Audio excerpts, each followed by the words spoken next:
what have we learned today about shame that surprised you, or like made you like think like it was something you didn't know yet, or like something that you weren't expecting maybe when we were doing our research about shame and shame versus guilt? I guess I was surprised by the differences in the two, and how guilt in a way can be more constructive, whereas shame is very destructive. Like guilt, fuck man. No, you're fine. So guilt is like the little messenger that says, hey, like,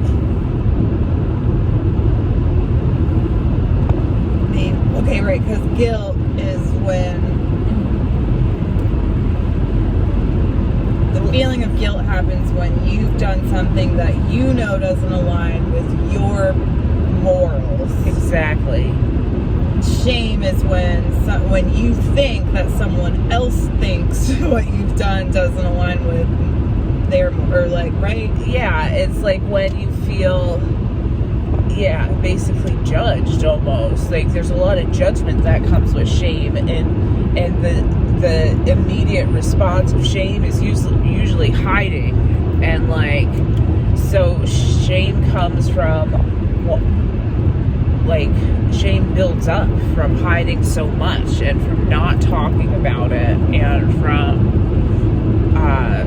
just pushing it down and keeping it away. Like our instinct is to just keep that close and to just build this wall and boundary to protect ourselves, but it's actually the worst thing we can do for it. Mm-hmm. So we gotta talk about it, man. Even though it's not easy, it's like those things, those kicks in the gut, like, that are not easy. Yeah. And the more you hide something, the more you trick yourself into thinking that you should be hiding it. I think, like we talked about some of the things that we are ashamed of, that we, or things that we've done that we feel shame for. And like, I was inspired this week. This whole thing came up. I was inspired this week because coming up on a year of not drinking, and it's like I'm feeling like, part of me is feeling like I should be excited and proud of myself and have almost a celebration like factor in my mind. Not that I'm going to like actively celebrate or anything, but part of me is really ashamed of the reason that I quit drinking in the first place. So it's like, kind of want to hide from it and just not think about it, and just be like, all right, well, I did that. I have to just keep going and keep proving that, like. Well, like, the thing about, like, what I would say as a supportive person for you to safely share your shames with is, like, think about all the times that you did something, and I mean this from experience myself, but, like, think other times you did something while you're drinking or whatever that you're ashamed of, and you didn't quit drinking.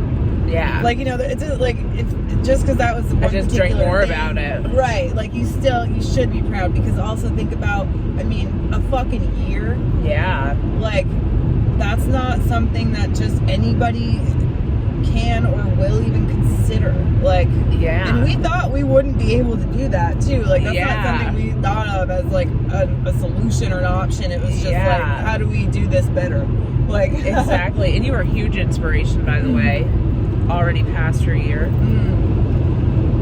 I mean, again, what I'll say in praise of you is that you chose to do it without being told, like, hey, you're gonna die unless you stop drinking. And so for me, it was kind of like a force. Like, I'm still proud of myself for having done it, but it was kind of like, it's this or nothing. Like, and so it was like, well, okay, I guess I'll do this. But you were like, I'm gonna take this thing that I think is causing me some issues, and I'm gonna fucking be done with it. Like, it's just hard to. It's like, shit. I can't. You had a relationship with alcohol. I had a relationship with alcohol. You walked away from a big fucking 10-year relationship. At you know least, what I mean? Big deal. Yeah.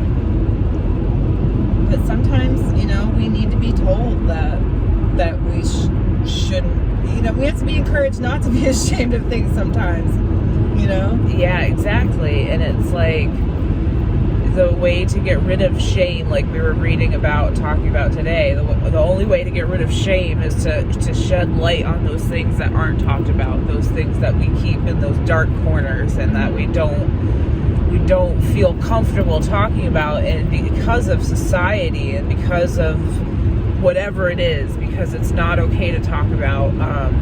But look at the things that aren't okay to talk about, but then the things that are a problem right now. It's like suicide's not easy to talk about, but you can tell by all the people right now in the world who've lost somebody to it. It's like clearly there's a problem out there, and there should be talk about it, like or all those issues, addiction and things like that aren't easy to talk about, controversial elephants in the room, so to speak. Like, yeah, because we all know when you think, I feel like society has designed it so that when you hear the word addict, or you think of somebody who's suffering from addiction, or from somebody who's depressed, you think about like what you picture in your mind is ugly. It's not, absolutely, yeah, and that's not necessarily the case. Yeah. Again, like when people get addicted to painkillers because they had an accident or something, and then then they're left to try to navigate that on their own because they don't want to tell people. Yeah. Because it's shameful in their mind. Yeah. So we have to shed light on those uncomfortable topics and make things, like we were talking with your snoozing that day.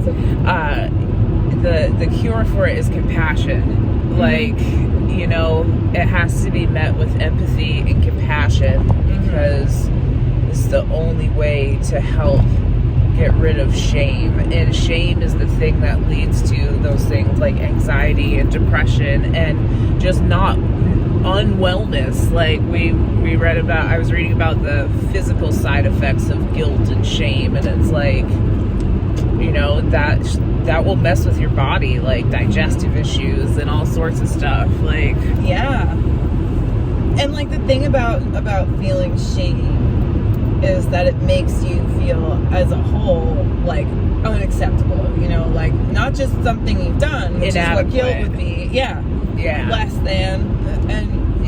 And so the thing about talking to someone about it, or shedding some light on it and getting it out there, is that you might be surprised by the response you get from someone who is supportive. Yeah. Like, they're not going to think that you are less than, and they're not going to think that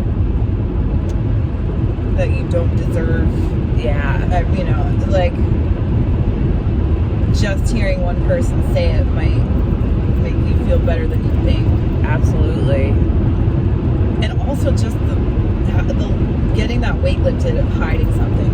Yeah, that's a bitch, you know what I mean? Like, yeah, like we were talking today, like it made me realize like how much I don't talk about everything that happened with my kid's father, and I don't bring that up or put that on the table very often for anyone to know about that isn't like really, really close to me, who wasn't there when it happened, because it's like I don't want the judgment and the shame from other people, because when I look back on it now, it's like feels so stupid, and it's so easy to fall into that. I feel so stupid, and I feel so ashamed and so bad about myself and what I let myself do then, and how I let myself fall into that relationship and let all those things happen. That right, rather than looking at it from the perspective of like, he did that to you, like this person manipulated you and lied to you and to other people and put on a whole facade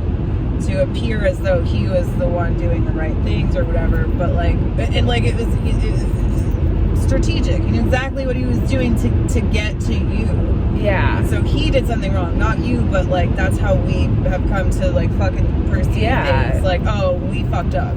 And the problem was, like, I obviously, clearly at that point in time, like, there was a lack of self-love there. Like, I did not have compassion or care about myself, like, and I thought that that's the best I could do at that point. Like, so I should take his love and attention because probably wasn't going to do much better. And, like, I think what we're getting into is toxic shame. Exactly. So that's the cycle of toxic shame, like carrying that shame long after the event has taken place and holding it with you for a long time. So that's something that's gonna probably be a topic coming out in a few more articles. I might share that with the world a little bit more, because that's quite a story and I don't really talk about it, but anybody who knows me or was there when it happened or close to me when it happened knows that,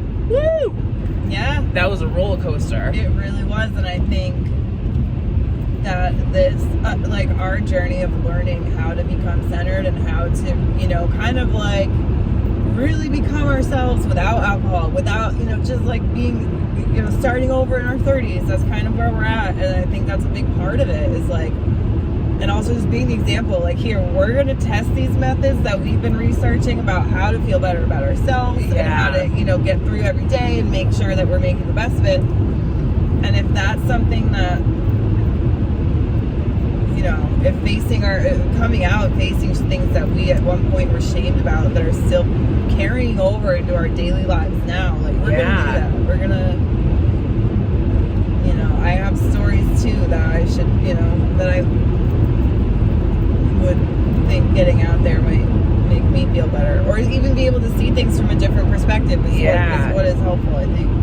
And that's the thing, is seeing the different perspective and understanding that, like, the person you were then is not who you are now, and like the person you were then needed those coping mechanisms and needed those emotional tools and those things you did were to like get yourself through, but you're not that person anymore, right? And you can, like, there's things that you can let go of, there's things that you can resolve and like and learn from, you know. It's like we've clearly come to places where we are now, like, we have learned because we made certain choices. I'm not going to call everything we've ever done mistakes, like, you know, that were, but like, choices that weren't necessarily the right ones, but we had to do it anyway.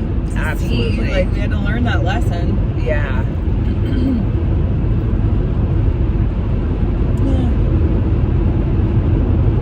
Exit 5. Exit 5. And you know, like, it's funny talking about shame in this way, and seeing the delineation between shame and guilt, right? Like, the divide there, like, kind of makes guilt look like a piece of cake, you know, even though that sometimes, because it's like, you know, I don't know. Like, well, like we read that one thing, like, guilt can take place without anybody ever knowing about it. Right, you do that to yourself. Shame can only shame is only because other people are aware of the thing that happened, that you did wrong. Yeah. So that's the other difference. Shame is very much an external force. Shame on you. Shame.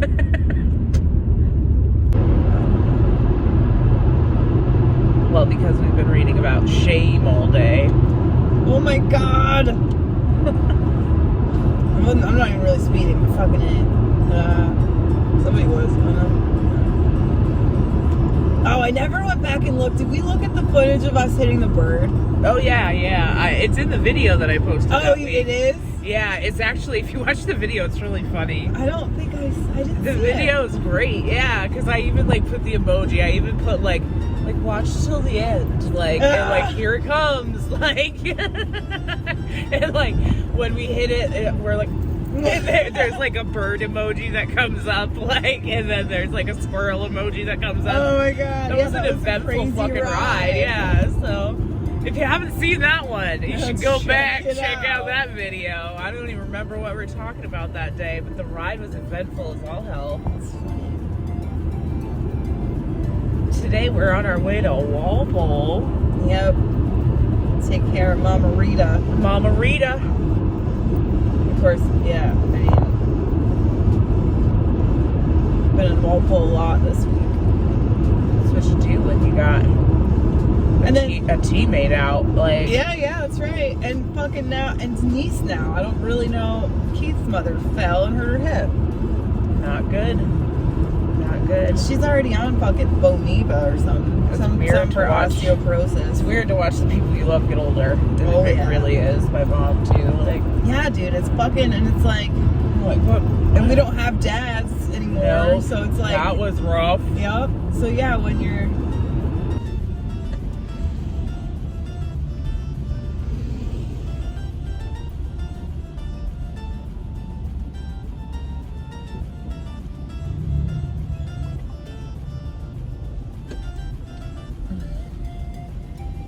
I'm trying to be nice. Let one go. Yeah. That's right. Way to dominate that little girl. Yeah. Get fucking around, get stuck in the ground.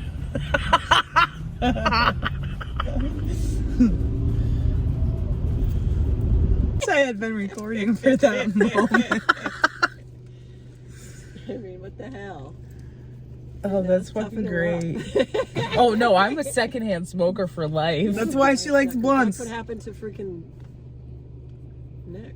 Whenever like me and Melanie have to spend less time together for whatever reason, I'm always like, God, I for a cigarette. Can somebody smoke a cigarette? Like, That's how Barbara used to be. Yeah, blood in my face. Yeah.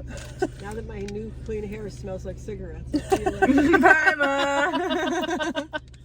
she disappears into the grass. Take it.